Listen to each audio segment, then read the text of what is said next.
So welcome to this podcast. So today I've got Hope Fitzgerald, who I've spoken to before, had a great conversation. And Hope is a spiritual teacher, intuitive dowser coach, which is really cool, and also an author. And Hope is talking about the infinity wave, which is her passion. We've sort of covered it before, so we're looking to kind of, I guess, lead on from where we had that conversation and to cover anything else that comes up. So this is a intuitive podcast. We're not sort of following scripts. We're just talking coffee chat, which is what I like to do. So welcome to the podcast, Hope. Thank you, Andy. It's so nice to be with you again. Yeah, we're really we go back a ways, you and I. We were introduced through a dear friend who really was opening a lot of windows for a lot of people, so to speak. And that's good old Terry, and I miss him.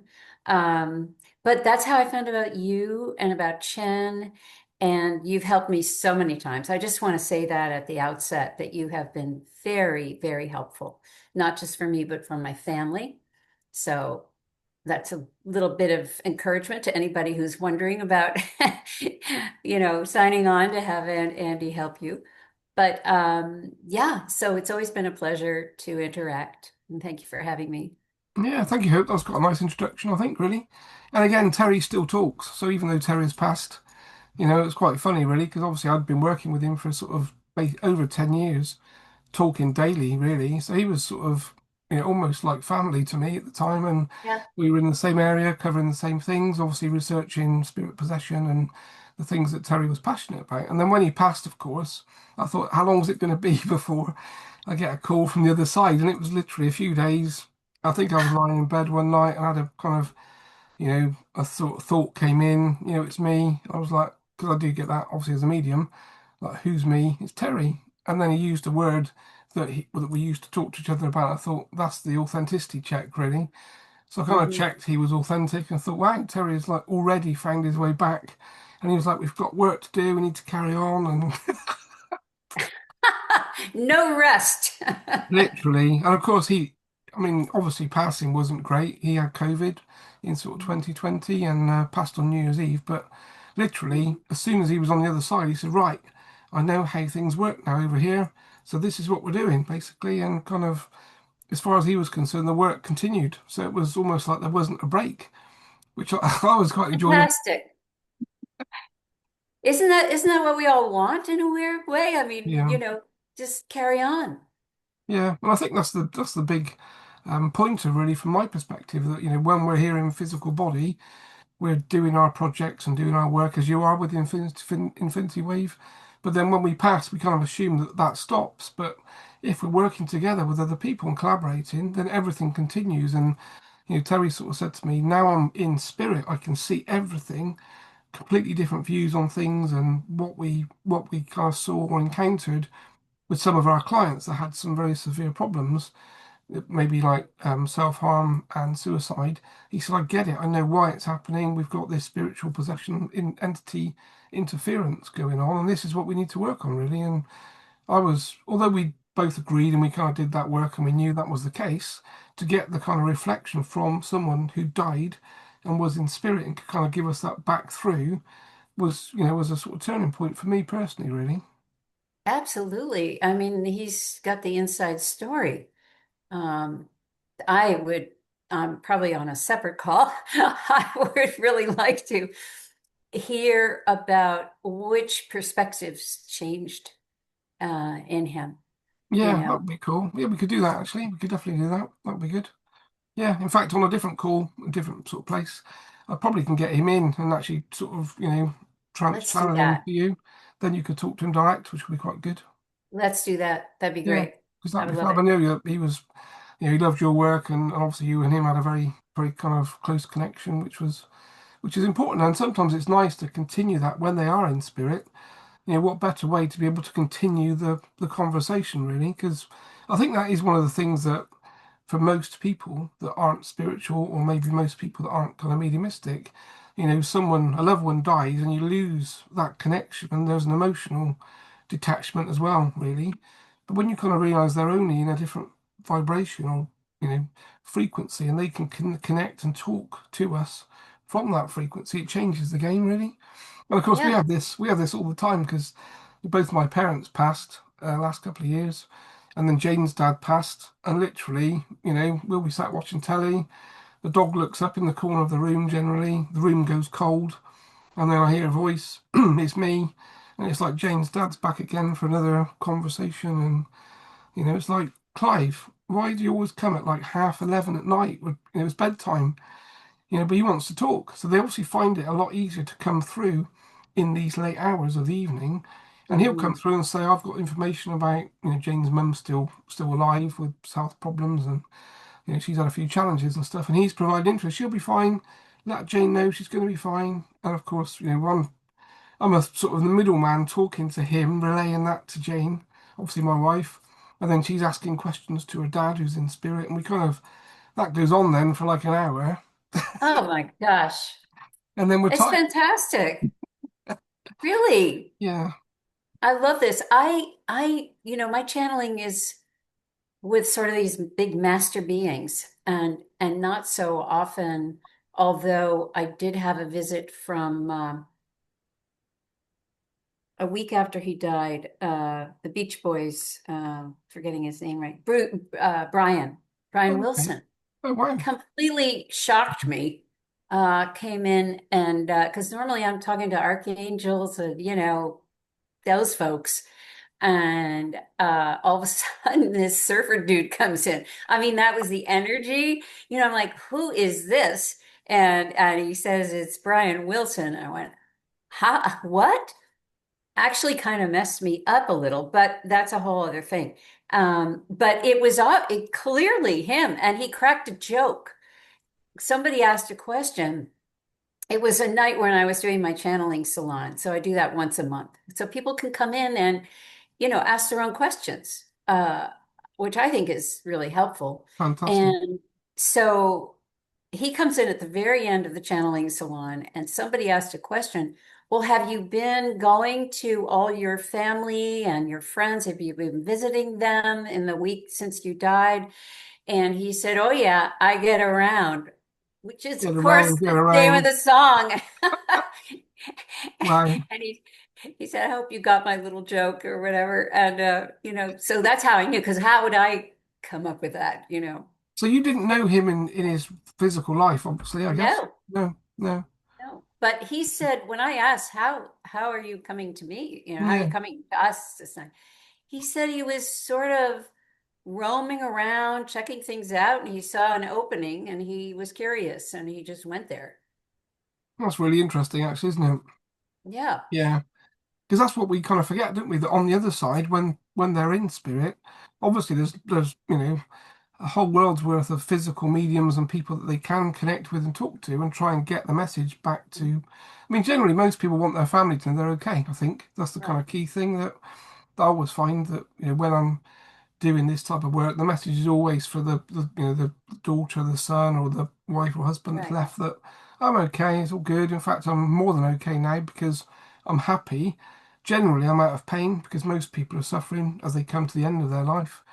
And Clive, Jane's dad, obviously went through a bit of a kind of difficult experience, and he said, "Oh, it's all good, it's all fine, it's all part of the journey, really." And that kind of makes you weep a little bit because you think, "God, this is someone you've been sat by their bed, watching them die in pain, and then the next thing they're coming through and they're laughing and joking and they're full of, full of life again, really, but without the body, which is probably not a bad thing." No, no, not at all. I think it's beautiful. It's such a relief for people to hear that about their loved ones. Um, for the most part, I think just, a lot of people carry doubt. And even if it's just a little bit of doubt, it's enough to keep them sort of on the fence and not able to move forward. And once they have that message from their loved one that they're fine and that they shouldn't feel guilty, or they shouldn't feel like they didn't do enough, or they didn't make it in time to the bedside, or any number of things that a person can feel chagrined about. Once they're released from that, oh, it's it's amazing. You still miss the person, but you're not carrying those heavy energies. you Yeah, it's know. emotional disconnection, I think, isn't it? That yeah, Yeah. as you know, as you do, we get lots of mails every week, and we ended up setting up like a kind of service that was like we charged like £20 for or something. I think I'm not sure, somewhere very cheap. Just literally, if your loved one's died, it's a bereavement check that we'll just check they've got through to the other side. Chen confirms they're over on the other side and they're fine, and then we can just give that person for a very very cheap cost the yeah everything's okay. You don't need to worry about them Oh, basically. oh, And that that's was only fantastic. yeah, and that was only because so many people were asking us, my dad's died, is he earthbound? I'm really worried, I'm crying every night. And we feel very empathetic about it and think, well, how do we help all these people that keep asking us all these questions? So we thought let's just make a kind of, a cheap service that people can just book it. We'll just send them an email, channel check. And if they are earthbound, which some are, then they get released and taken back to spirit by Chen and his team, and then again everything is good to kind of carry on from there really, which is Oh, like you say, that, it's a nice thing to do. that's an incredible service, and I'm so glad to know about it so that I can pass that along to my people or whoever listens, to what I have to say. Perfect. So do you want to tell us more about what you do then, Hope, in terms of the infinity wave? I know that's Oh, your sure. passion, Sure, sure, and you've sure. been on that journey Well, for a long time. I have been, yeah. It came in 2010, at the end of 2010, as I was walking across my living room. I don't know that did I ever send you a book, Andy? I don't think so, no, Oh, not as well, yet. I'm gonna do that. So I'll get Oh, your that'd be address at lovely. the end of this, send you a copy. Um, yeah, I just, had this giant vision as I was walking across my living room, with this massive wave coming towards me, but very slowly, very beautiful. There was nothing threatening about it, even though it was huge. And there was a kind of byline that went along with that, and it said, as this wave represents a push of evolution that is moving to the planet, um, if you resist it, things are going to go worse for you than if you learn to swim with it or surf it. And then the wave turned on its side, and it was now looking like the curling letter C of a wave, cresting C. And that one said, as the water moves away from the shore and deepens into the seabed to get its energy to create the crest, which is the physics of a wave, goes down, in, and up. So should you leave all your learning, all your book learning, on the shore and go to the earth and the wisdom keepers of the earth for your knowledge. And then that cresting letter C, instead of just dropping into the water, it became this standing figure eight of flowing water. And that didn't have any explanation. And that hung out in front of my third eye like this, about 18 inches high, about 18 inches out. And it didn't go away for 3 days. And then I got out my dowsing rods. And at that point, I'd been dowsing for almost 20 years. And I had a sort of particular way of dowsing that, because I really had never attended any dowsing classes or things like that. And, over time, over a little bit of time, figured out that this figure eight of standing water was a symbol for something much bigger, much like any symbol, cross, an ankh, etc. And if I um, wanted to know more about the symbol, it's the geometry of the eight, or the infinity can be turned on its side.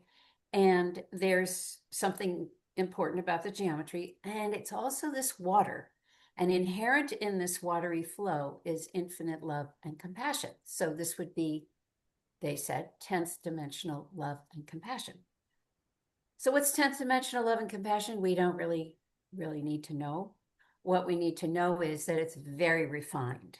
We're here in 3D. So 10D is going to be super, super refined. And that means, what I came to learn was that it really didn't have emotion attached to it. It was just like a crystalline, the most pure aspect of love and compassion that we can imagine. And it's infinite. So it will be ever flowing. And then they told me, you got to create workshops about this. I didn't want to do that. They said, yes, you have to. They put a foot in my back. Finally I said yes. And so I started, even though I had no idea what I was teaching. But I figured out they had talked about a push of evolution. And, I had spent some time at Findhorn in Northern Scotland a long time ago in the 70s.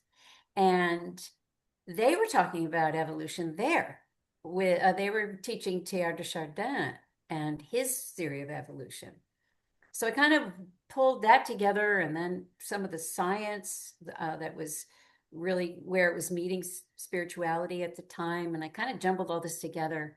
And then I to create this workshop, this first workshop, and and then I sat down with my dowsing rods because I know that okay, there's what's this infinity wave thing? Like how does it work? What am I supposed to do with it? And I started to ask some questions of the dowsing rods, and the next thing I knew, these really low voices came, slow, low voices, and out come these practices. One every time I sat down once a week, boom, out comes a perfect practice. Like I don't have to change a thing there, and then it's not my language. And I mean, it's English, but it's not words that I would normally string together. Let's put it that way. And off we went to the races. And the promise was that if you utilize this infinity wave, learn how to not only use it in your daily life, but use it in the way that these practices were laid out for us, 9 in all over the course of 3 months, that it would bring you to the next spiral of your spiritual evolution. Wherever you were wherever a person was on their path with that, it would provide a leap forward. And really, the proof is in the pudding. And that's what happened.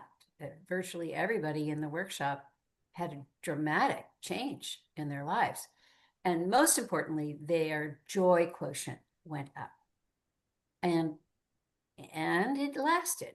And that was really important to me. I still had kind of is this really a thing, And I repeated the workshop. The 3 months was one workshop, another 3 months, another 3 months. So I did 3 full workshops. By the end of September, the very last one, I went, okay, this is proven out enough. I guess this is a real thing. And all right, here we go. So that was the beginning of it, and it's just kept unfolding since then. And really, my goal, my mission has been to spread this as much as possible around the world, which is why I do so many podcasts and all the other things that I do. And then I got the word in a few months ago that that mission has been completed. That doesn't mean I stop what I'm doing, but it's going to change a little. So the infinity wave is a tool to quickly and easily bring us back into a state of love and compassion, which equals a state of flow. They're the same thing. And that's what we need now. We don't have time as we did 30 years ago, 20 years ago to, go to a cave, meditate for a month and a half, whatever. We don't have that time. We need something in real time to be able to keep us in that state of flow, in that state of love and compassion. When you look at all the things that are happening in the world to trigger us out of that, we need something powerful and fast to keep us in it. And it said that it came for the times that were ahead, for the push of evolution that would be happening. And that is what is happening. So that's my story with the infinity wave. There's a lot more, but that's a basic story. So you obviously wrote the book, which is the book you showed us, which is really cool. So do you still run classes for people to kind of join, and how long do they last? And is that a kind of weekend thing, or is it like a longer course length? I haven't done an in-person weekend thing for a while because of how we were not allowed to gather for many years. And then since then, I've moved. And so the community that I had sort of built up where I had lived previously when this all happened is kind of at a distance now. So I think what I'm going to do, I taught the class on the Shift Network last year. And I think this year I'm going to teach my own version of it and have it be something that people can purchase. I would love to conduct more of the workshops, but for the moment, I think my priority is getting it digitalized so that anybody anywhere can access it. Perfect. I think that's the way forward as well. Hope really, it's what we're trying to do. We're trying to get as much of our content online in a kind of self-service mode because the problem I think is we become our own kind of successful problem really. That when you run courses and training, more people want to do it, and you can't accommodate all of the people.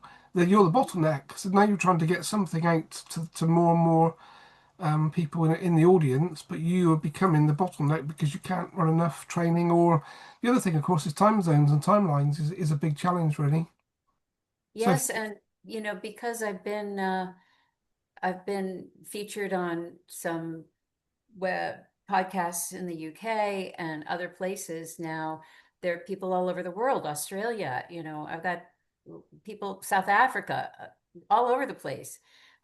So you're right. And they can't join I have weekly things that I do. Every Monday night, I provide either a free meditation, channeled meditation, or a, a variety of things.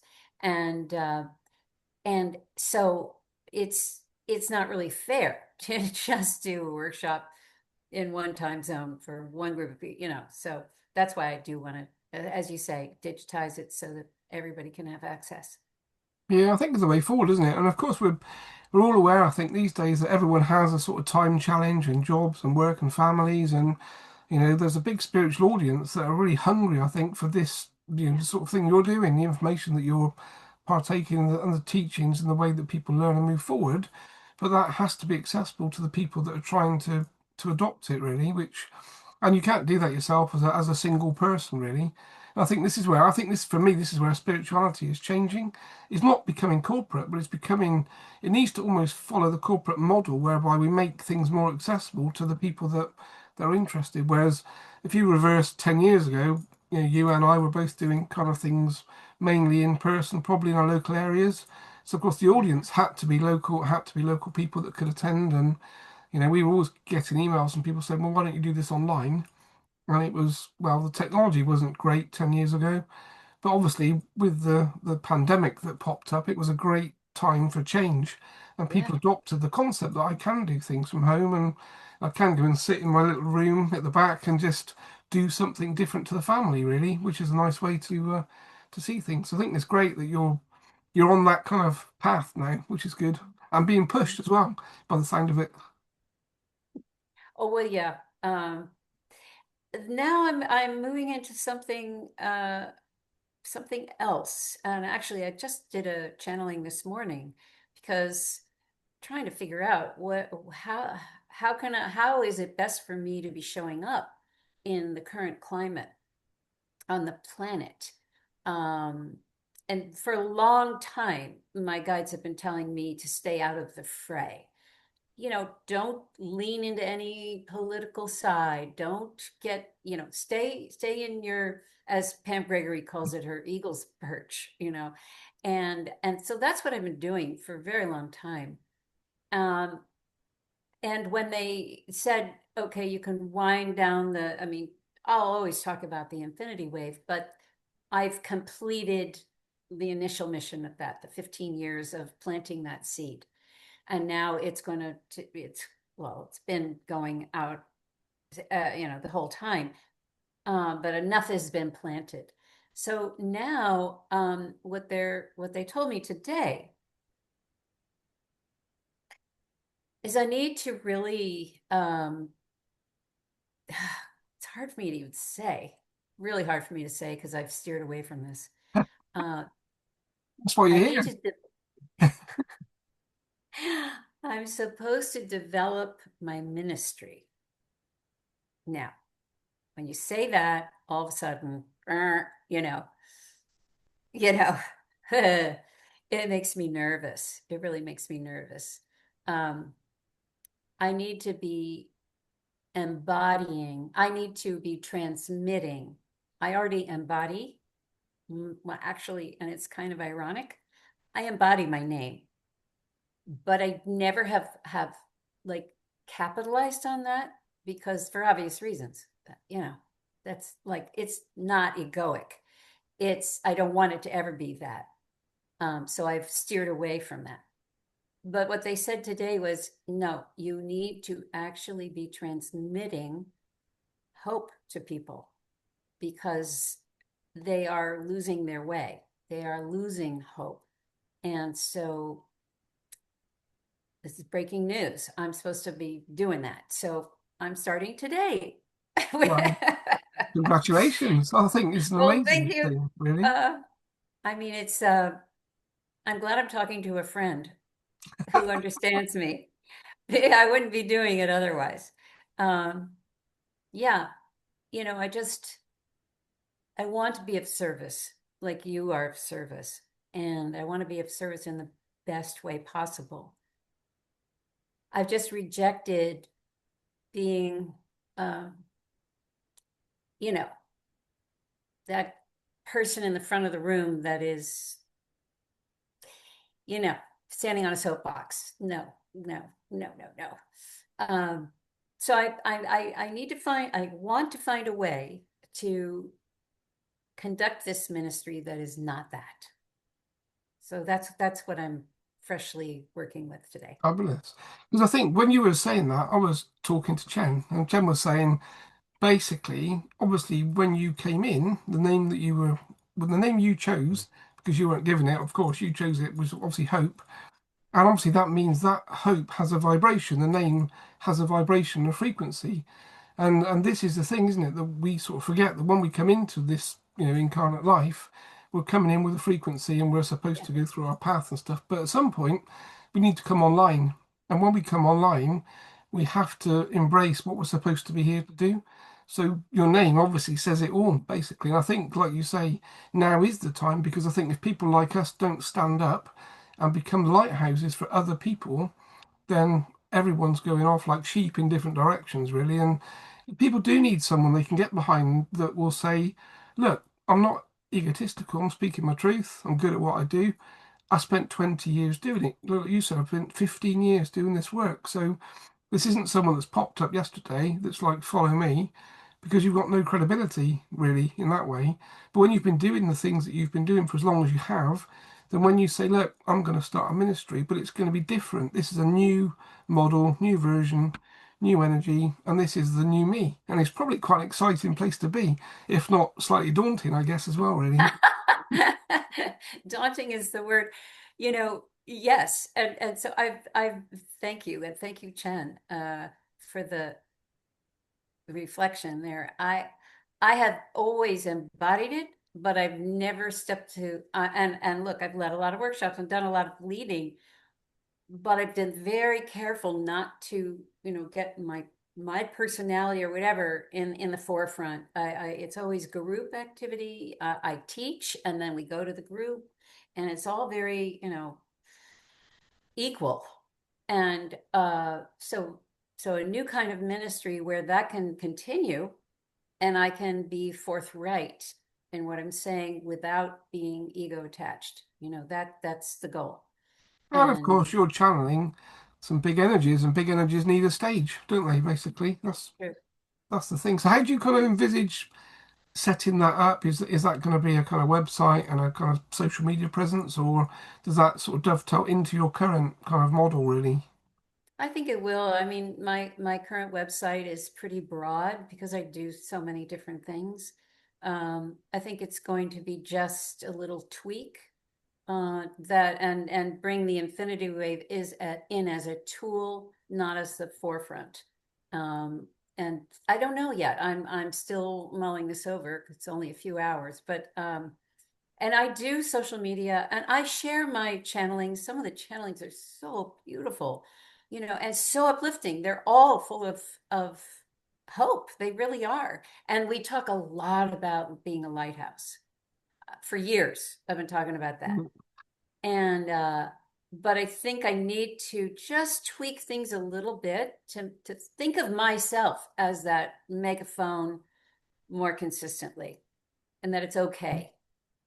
Mm. Well, I think that's the thing, isn't it? When you do these things, like everything, if you stand up and say something, there'll be people that say, "Yep, get it. I'm behind Hope. I'm with them."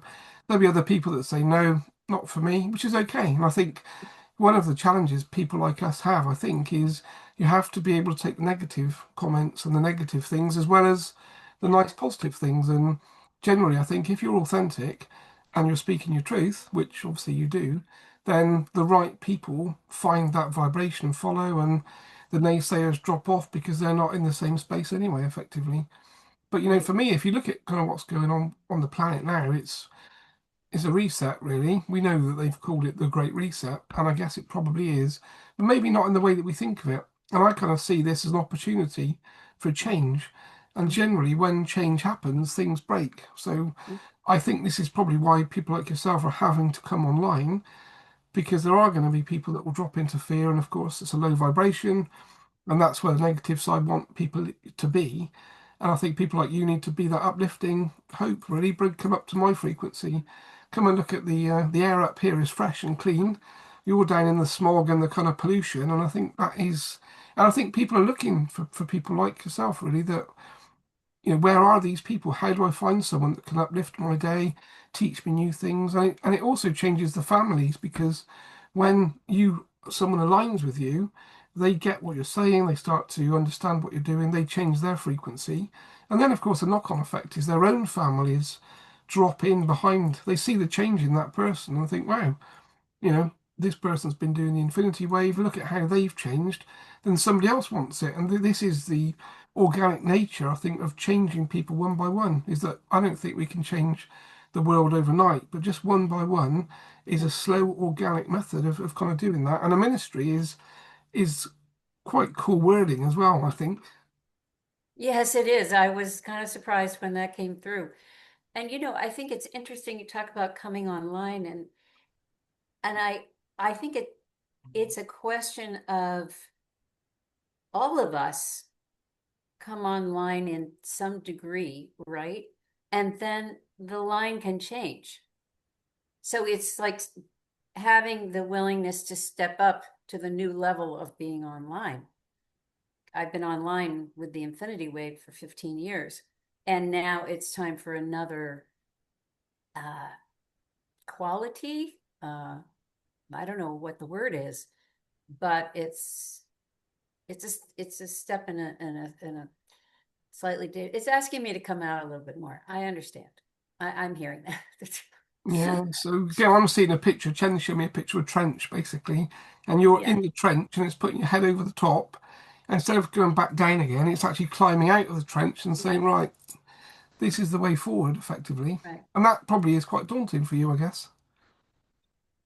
Yeah, I mean, I feel like I figured out how to do the teaching with the Infinity Yeah, Wave. I figured out how to do all that and keep myself, not ego involved.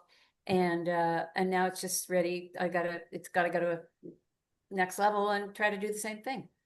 yeah, and of So, course, working in the area that you are, again, it's trance-channeled, it's spirit-led. So I always think people like yourself, you don't really, in the nicest way, you don't actually have to worry about it, because you'll just do the right thing because it will be intuitive, because it's coming from spirit ultimately. well, that's true. That's true. I asked them, I said, oh, I hope you guys are gonna stick with me for this because they'll be fine. I'm doing a trip, so every year I do a trip somewhere and I dowse, for if I'm supposed to do a trip, if so, when and where. And this year I was told the trip needs to be to Italy and Greece. And it's like, well, great. I love it, Italy and Greece. And why? And they said to reset, speaking of resets, to reset, nothing minor, mind you, just reset the masculine and the feminine. Okay. Just get it back into balance. I said, why? Why? I mean, what? And why there? And they said, because that is where our Western iconography of male and female is rooted. And you need to yank those up, like literally out of the ground, and plant new ideas and new ideals. And it's kind of like Mission Impossible, should you choose to, you know, accept this mission. And I said, that sounds like a really big job. And they said, yeah, but you can do it. So that's the next thing that's up for grabs. And they said this morning, they're really going to be with us on that. This is, you know, uh, a lot of this particular part is being run by Yeshua and Mary Magdalene. And so, you don't say no to them. So anyway, and they know what they're talking about. So So that's have another. you got dates for those trips, Hope, or is that still sort I of in do. the? Yeah, I do. okay, Yeah, it's October 12th to the 23rd. And it's going to be quite something. We're going to start in Florence lovely. and we'll go to Assisi and Siena and Perugia.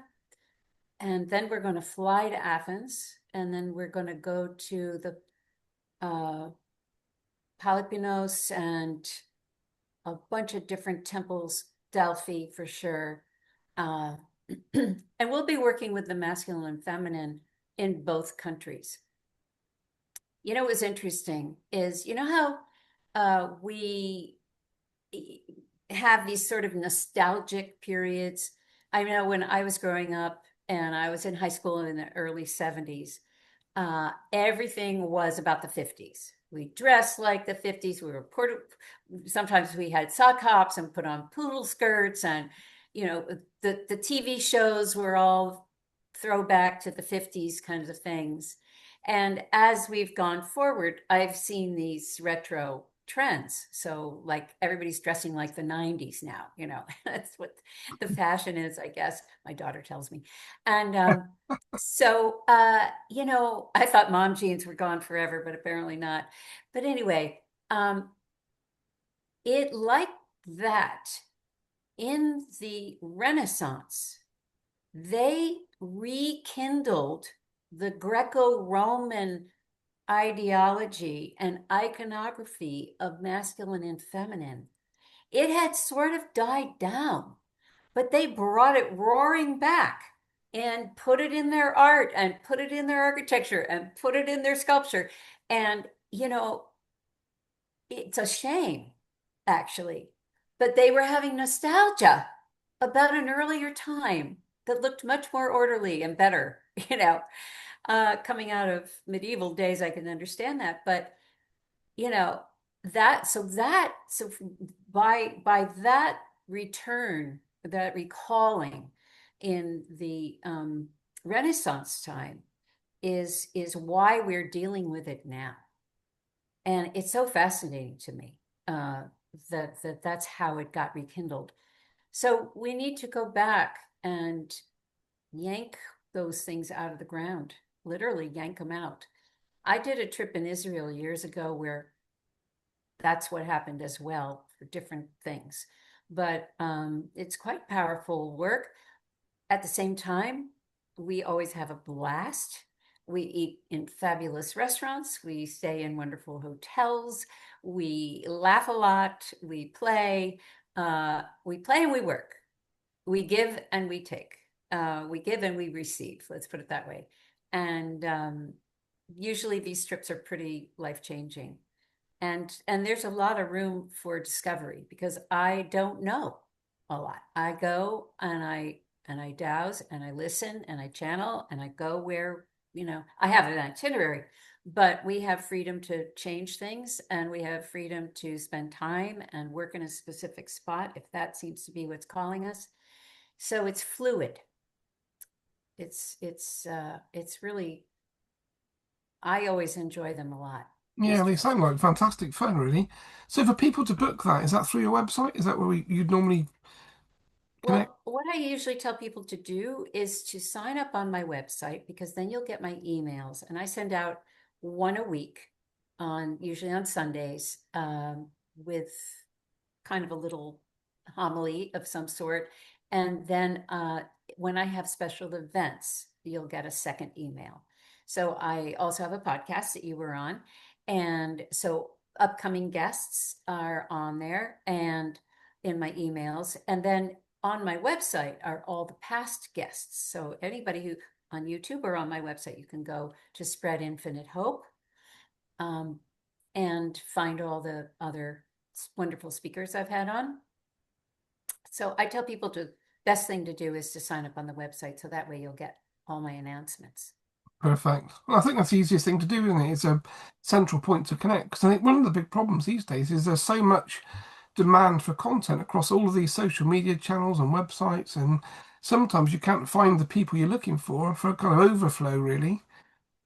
Yeah, yeah, you can find them in a YouTube interview or something, but then how do you get there? How do you Yeah, find, you know, and some people don't even have websites. They just have a LinkedIn presence or they have a YouTube presence or something like that. So yeah. now I've got all the things.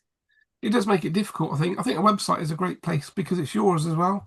And if things happen on social media, that your things don't get shown. Because I think that's one of the big problems these days, really, from our perspective, probably yours and other people, is that the algorithms now on social media are designed to promote negativity, contention, and people arguing. They're not designed to promote positive content and positive people and hope and love and harmony. It's all about argumentative things. So if you have a kind of positive channel, you don't fit in with the algorithm, unfortunately, which means trying to get to an audience that you're looking to connect with, to work with, and help primarily can be quite a challenge. So I think a website is the place to do that, really. That's really interesting, Andy. Um, it tells you a lot, doesn't it? That the algorithm is set that way. Yeah, yeah. I I mean, mean, I've done. really, we're ev the powers that be would love us to stay really angry and continue arguing. And I know that you and I are on the camp of not doing that. You know, that just keeps us entrapped, right? And in that lower frequency. And we sort of have to, and that's why the wave is here to help us not get caught, like on a end of a fishing hook, not get caught in that rhythm of, well, I don't agree, well, I don't know. That's duality. We've got to Yeah, bounce up and out of that. yeah. Well, I think that's a great way to kind of to explain it as well, as a wave, because effectively we need to be on the wave, and if everything is frequency based, which we know it is, if you want a better life and to feel happy and more positive, you have to get out of fear, get out of anger, negativity. When we look at kind of children's games, a lot of the gaming is designed to create contention and rage and anger. And again, we get so many emails every week from people whose children are playing these kind of online shooting games that we won't name, but they're designed to create anger and negativity and divide people. And it's I think if you're a parent these days, it's really difficult to Really tough. manage children really because everything is against you Yeah. to a certain degree. Yeah, I agree. I mean, it was hard enough when my kids were in elementary school when computer games and things like that started, and that was hard enough. But now, with everything in that, you know, phones and everywhere you look, it's online something, and I think Mhm. it's really, really tough for kids, but Yeah, and for parents. yeah. I So think I that's bet you find, I mean, Andy, do you find that you get calls from people whose kids have played a lot of those shooter games and that they actually have entity attached to yeah, them? yeah. Yeah, Yeah. we've done sort of video shorts and things on it. So basically, when they play those games, because everything is frequency, if they're in a state of anger, rage, and negativity, they will attract these entities into the space. And of course, these entities connect with the children, well, teenagers generally. And then, of course, they start to push the sort of negative, intrusive thoughts to create chaos in the families and people arguing. And the whole thing just becomes a spiral of negativity from gaming, really. So, Hmm. and again, quite often we're clearing teenagers and saying to the parents, look, there's nothing wrong with playing games, but they have to be able to manage their emotional state because if they go into anger, low frequency, they're going to attract negative things into their space. And these entities feed off of that energy, that frequency. So, and that affects the whole family unit. So it's kind of You don't see games, do you, on with positive things that people are happy and laughing and it's Right? fun. All of these games create negative emotion, basically by design, I think. Yeah, I agree. I agree. Well, fortunately, that's not something that exists in our household right now. Let's No. put it that No, my son used to play sort of that particular game that we're talking about, the shooting one. And then I said to him, if you start to get angry and swear, that router's going off, basically. And the minute he did, I'd go downstairs and just turn the router off, and there'd be pandemonium going on upstairs, shouting, screaming. Said, told you, if you can't manage your emotional state, you're not playing it, basically. So, and we had this whole thing for years, this whole kind of gaming thing, and obviously Ollie's my son, who then was a teenager, now he's sort of 30. But at the time it was a bit of a challenge to learn from a parental perspective. I could see it happening, and I'd actually feel the vibration of the house change because I'm very sensitive to energy, like you. So as way. soon as he started to become negative, he'd walk down, kick the dog, and swear, and I'd say, "Look, you're changing the whole space for us all to live in here, and we're not having it, basically. So." Either you control your emotions or you're not playing that game. So so What's we had his a bit of a perspective now as a 30-year-old? well, of course he understands it all now because he's been watching what we've been doing for his whole life really, and he kind of gets it. We said when you're in it and all of your friends are doing it, if you're not online with your friends, you're the odd one out basically, and of course they do get addicted. He said it's addictive because, which it would be, because of course you get the dopamine effect. So when they're playing these games, Yeah, the subconscious doesn't know that they're not being shot or they're not about to right, die. So they're getting right, flooded with all of these dopamine kind of feelings and emotions like it was real. So it's no wonder they get addicted to it because it's an addictive hormone. right, right. I know. Oh, Yeah, but that's what we're here for, Hope. that's what We're we're all, here for. we're here to basically kind of, well, as Chen says with you, walk through the cave with the kind of the fire and the big torch. Sort of follow me, basically. That's it. Perfect. Well, it's been great talking to you. I've really enjoyed it, and we've certainly covered quite a bandwidth, I think, of conversation. So, just to round up, Hope, can you remind everyone that's listening how to get hold of you, the things that you've got coming up, and your excitement, I guess, for your future, really? Yeah, thank you. Well, it's Spread Infinite Hope, and that's for my website, YouTube, Facebook, etc. And what I have coming up is this wonderful trip to Italy and Greece. I also teach a dowsing class online, and teaching one right now. It'll probably get taught again in September, but there's an online intro course that you can take at any time. And I will be developing the Infinity Wave workshop online as well. And on every Monday night, I have something going on. Much of them are free, not everything, but most of them. So check it out by signing up for the website and getting my newsletter. Perfect. That's a great way to end. So I'll make sure that after this, when we kind of promote this, obviously on YouTube, our social media, just give me the links. I'll put all the links into the content description, and hopefully we can kind of get people into the world of hope, which is a lovely place to be, obviously. Thank you, Andy. I really appreciate it. Fabulous. Well, you take care, Hope. It's great to talk to you, and we'll catch up again. And we'll do that Terry chat at some point too, which will be Okay, good. fantastic. Cool. Thanks Okay. so much. Take care. Bye bye. Bye.